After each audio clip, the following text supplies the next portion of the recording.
Hello, I'm Graham from Game On, and as part of our commitment to help children keep active, we've put together a series of videos which will allow you to work from home to practice those skills. Today's video is all about throwing and catching, and all you're going to need is a tennis ball and a wall. To help you show these games, I brought Ben in, who will demonstrate the games as we go along. These games are ideas that you can work at your own level and at your own speed. Now before we begin, we want to make sure we're all catching correctly. So if I could ask everybody to point their fingers to the floor. We are then going to cross over our two little fingers before curling the remaining fingers up into a cup shape. Now hopefully when the ball hits that middle of that cup, we're then able to close the rest of the fingers tight to keep the ball nice and safe.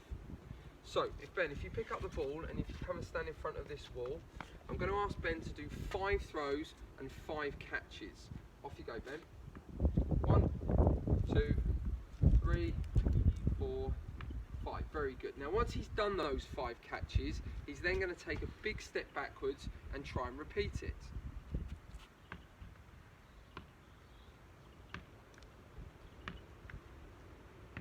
Very good. Now the idea of this game is that you can then keep moving further and further away from the wall. So obviously the further away you go, the harder the task.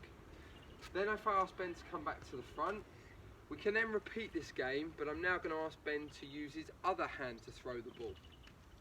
1, 2, 3, 4, 5. Good. And again, he can move further and further away to make the game harder.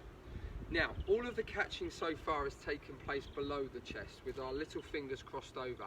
Now going to ask Ben to throw the ball higher so that he'll be catching it from the chest upwards. This time what we do is we cross over our 2 thumbs and then we put our hands to the side of our face, either side. Just don't want it in front of your face in case the ball slips through and it hits you. So we're now going to ask Ben to throw the ball a bit higher and catch it above his chest. Ben, if you use underarms so we don't break anything, thank you. 1, 2. Now, if he drops it, it's not a problem. That's how we learn. So we then just start again from 0 and see if we can do 5 in a row. Off you go, Ben. 1, no, unlucky. 2, 3.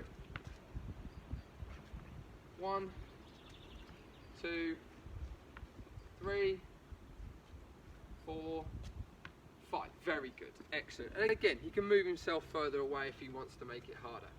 Now, the last game we're going to show you in front of the wall, you just need to take a small step backwards, Ben. We're now going to ask him to try and make the ball bounce before it hits the wall. He then needs to react to either the low catch or the high catch. Off you go, Ben. Good. 1, 2, 3, 4, 5. Excellent, very good. Now, for the next series of games, I'm going to ask Ben to try and keep his feet still. He's going to throw the ball above his head, and he's going to try and catch the ball between his waist and his chest. Off you go, Ben.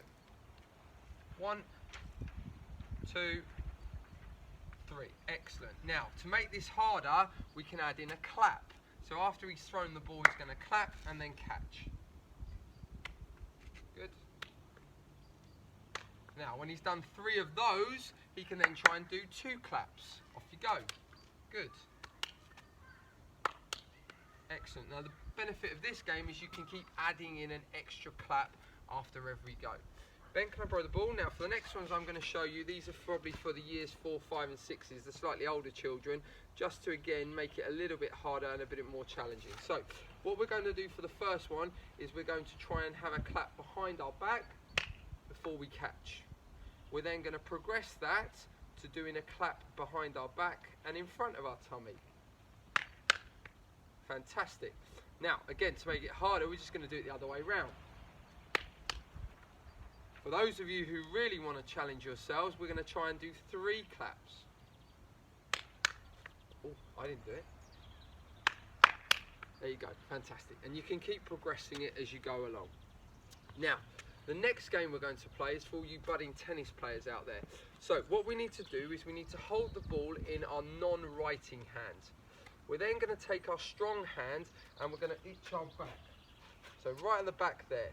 Now what we're going to do is we're going to throw the ball above our head and we're going to try and catch it one-handed above our head. So as we let go, we're then going to try and catch it above our heads. Okay, a couple of those.